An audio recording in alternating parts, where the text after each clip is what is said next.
Assalamualaikum warahmatullahi wabarakatuh. Perkenalkan, nama saya Rahmayuna Marsa dari KKN Malalak Timur Unan, periode 2 tahun 2025. Di sini saya akan mempresentasikan mengenai program kerja saya, yaitu sosialisasi penerapan hidup bersih dan sehat di sekolah.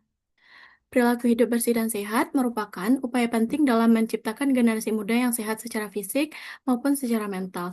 PHBS tersebut tidak hanya berkaitan dengan kebersihan individu, tetapi juga mencakup lingkungan sekitar, pola makan, kebiasaan sehari-hari, dan kesadaran akan pentingnya menjaga kesehatan sejak dini.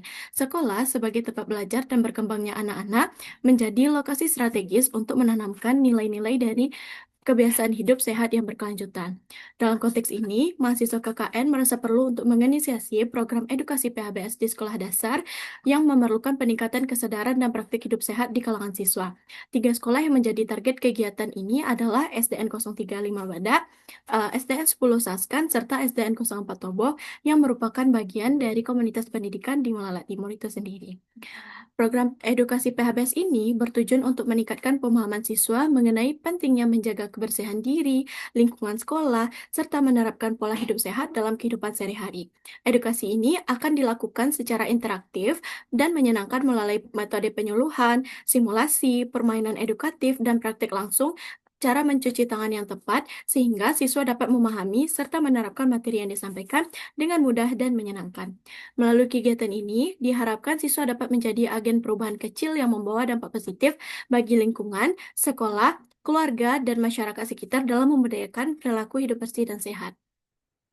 Tujuan dari program kerja ini sendiri yang pertama adalah untuk meningkatkan pengetahuan siswa SD mengenai konsep hidup bersih dan sehat. Lalu, membentuk kebiasaan hidup sehat seperti mencuci tangan, menggosok gigi, dan membuang sampah dengan benar. Lalu juga membangun kesadaran lingkungan sejak dini dan memberikan edukasi dengan metode yang menyenangkan dan mudah dipahami anak-anak. Untuk rencana kegiatannya itu, yang pertama adalah kami melakukan koordinasi awal dengan pihak puskesmas.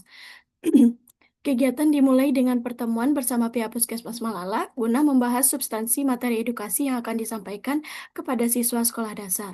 Koordinasi ini bertujuan untuk memastikan bahwa isi edukasi sejalan dengan standar kesehatan yang berlaku dan dapat memberikan dampak positif bagi siswa.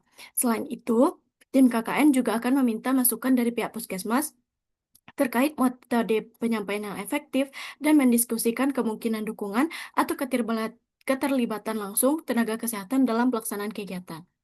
Lalu yang kedua adalah kami melakukan audiensi dengan pihak sekolah. Setelah berkoordinasi dengan puskesmas, kami melakukan audiensi ke masing-masing sekolah, yaitu SDN 035 Badak, SDN 10 Saskan, serta SDN 04 Tobo.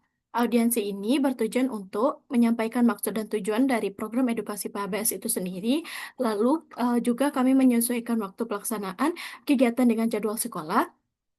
Lalu juga kami ingin mendapatkan izin dan dukungan dari pihak sekolah, termasuk guru-guru dan kepala sekolah, dan juga kami ingin mendiskusikan teknis pelaksanaan di lapangan, seperti bagaimana penggunaan ruang kelas, jumlah siswa yang terlibat, serta fasilitas pendukung lainnya yang dibutuhkan selama sosialisasi di sekolah.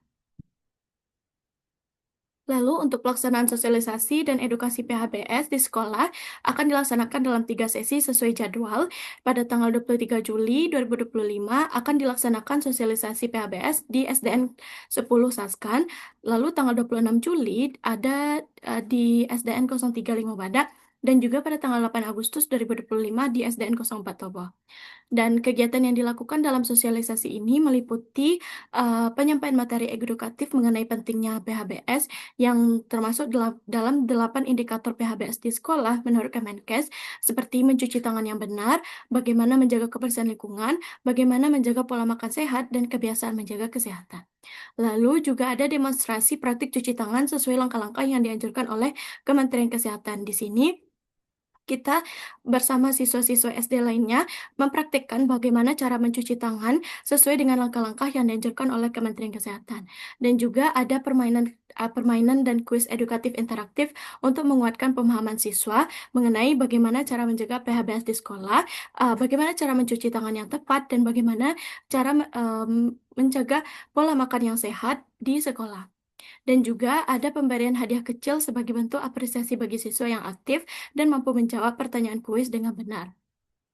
Dan juga ada mendistribusikan dan menempel brosur di sekolah agar siswa dapat membacanya dengan baik sehingga dapat diterapkan di sekolah. Lalu juga ada dokumentasi dan evaluasi kegiatan. Di sini kami menyusun dokumentasi kegiatan berupa laporan tertulis dan foto kegiatan.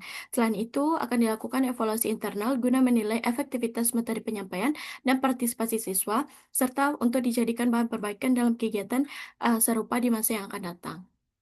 Dan untuk luaran kegiatannya, yang pertama adalah untuk peningkatan pengetahuan siswa mengenai PHBS. Siswa memiliki pemahaman yang lebih baik mengenai pentingnya menjaga kebersihan diri, lingkungan, serta menerapkan kebiasaan hidup sehat dalam kehidupan sehari-hari, seperti mencuci tangan dengan benar, membuang sampah pada tempatnya, dan menjaga kebersihan makanan. Dan yang kedua adalah perubahan sikap dan perilaku positif di lingkungan sekolah.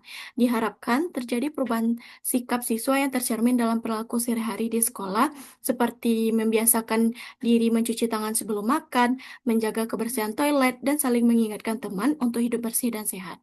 Lalu yang ketiga yaitu terciptanya lingkungan sekolah yang lebih bersih dan sehat.